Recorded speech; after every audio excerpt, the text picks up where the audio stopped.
Happy Monday, practice community members. Welcome to this week's Monday message and welcome to the middle of June. So wherever you are and however you found our community, thank you for being here. We continue to grow every week. And so if you're new to Monday messages, they are a short little teaching that you can digest on a Monday morning to help take you into the week. We look at parts of your business, parts of your personal practice, parts of your coaching practice, and all of the above. So today I want to talk about why most coach programs fail. And I don't mean that as like a scary dun dun dun, this is what's happening, but this is typically what I see. These are some of the reasons I see your programs that you're trying to sell not succeed as wildly as I think they ought to. And if you haven't registered already, this Friday is our Coach Program Design Workshop. It is a live 4-hour workshop on Friday, June 12th from 10 a.m. to 2 p.m. Pacific time with a little break in the middle. And that workshop is pay what you can. So whatever you can afford, want to invest, ready to invest, are willing to pay for that program. I'm going to talk about that today as well. So where do most coach programs go wrong? I think most coaches are selling the wrong thing. Most of us are selling time, and time is not what people purchase. They don't even purchase coaching, believe it or not. And if you're not selling enough of the only thing that people buy, which is a better future, then this is our primary problem right here. You're selling time and calling time transformation, but time is not transformative. Deliberate practice, showing up, changing our skills, changing our habits, coaching our beliefs, coaching our value system, reshaping our identity, all of that has to happen. And the only way that can happen inside of a program is if the coaching program speaks to a better future. So here are a few reasons I see coach programs fail. And reason number one, you're demonstrating coaching. Sounds funny, right? But your potential clients aren't buying coaching. So stop selling coaching. Coaching is a tool. It's like selling a hammer, but what the client's trying to buy is a house. Coaching is a tool and it's a powerful one. But when you buy a house, are you buying the hammer that built it? No, you're buying the house. You don't really care how it got built. So when you sell your coach program, don't sell coaching as the primary program. You sell the program, which includes coaching. Reason number two, you're overly proving your value. Your potential clients probably know how valuable you are. That's why they're considering hiring you. You know what they aren't convinced of yet? The ability and their ability to do the work. Don't prove how great you are, prove how capable they are. When we get into a conversation with someone about being a client and coming into one of our coach programs, we don't want to demonstrate how amazing we are. We want to demonstrate to them how capable they are of a different future than their default future. Reason three, you're trying to sell an outcome. You can't guarantee an outcome, ever. Ever. An outcome is the result, the thing that people want. Yes, I know that people hire coaches for very specific wants. I get it. I do it too. I want what I want, and I go hire a coach to help me get it. However, even the best coaches on the planet cannot ever guarantee that I'm going to get the thing I want because they can't do the work for me. There are simply too many factors that go into your client's success. But you can guarantee a process, but only one that you believe in. So you have to sell a process that you trust, and trust that when the client does the process, that it will work every time. So if you want to learn what does work in coach program design, then I invite you to join us this Friday in my workshop. It's 4 hours, it is live, and here are all the design shops I'm going to teach you inside of those 4 hours. It's packed with information. The first class in that workshop is Do's and Don'ts of Program Design. I'm going to teach you why you don't sell time. I'm going to teach you that if you don't sell time or hour to hour or even session to session, what the heck do you sell? Right? How do you warrant people hiring you if they aren't buying minutes with you?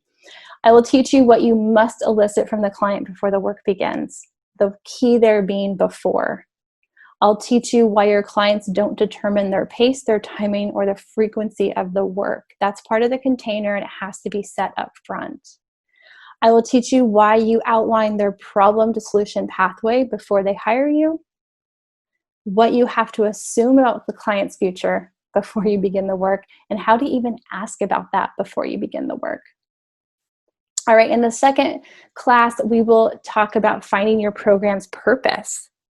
Why defining the what is more important than the who. So many of you are designing programs for a niche, and I'm going to show you how to throw that niche out the door, out the window, in a loving way. We don't need to worry about the who. We need to worry about the what and let the what attract the who. So I'll teach you some of the most and least purchased types of coaching. What's the purpose of your program and how best can you deliver that? Because the purpose has a very specific delivery that's going to make the purpose even more powerful. But if you're delivering a great program in a poor model, that's not going to be very useful for your clients. I will teach you a little bit about why coaching needs to be delivered live. Not recorded, not digitally, not online. Why live coaching is so much more impactful and powerful. When to add on experiences or resources and is when not to. Basically, don't throw a bunch of tools together and call it a program. Don't throw a bunch of resources and reading lists and music lists and journal prompts together and say, here's a program. That's like a toolbox of tools that builds a house, but you don't tell the client how to build the house. It's not very helpful. So how to add those things in to enhance the experience, not to be the experience. I'll also teach you how to diversify your program from one offering into 5. If you have a solid program, I can show you how to turn that one idea into 5 ideas, so you don't have to continually be reinventing the wheel. In the third class, I'll teach you how to structure your program, very simple time models that work, very simple minute models that work. So when you know how much time you want to work with them, how many minutes in that time frame should you spend with your clients? And then some really simple things that you don't need to fret about, like what do you do if they miss a payment? What do you do if they miss a session? What if they cancel late or don't even come to session? And what if they have unused sessions at the end of the program? Where do they go? Who's responsible for that? And how is that communicated? In our fourth class, I'll teach you the art of pricing your program, why pricing your program is a part of transformation. What someone pays is an easy predictor of what kind of result they're going to get.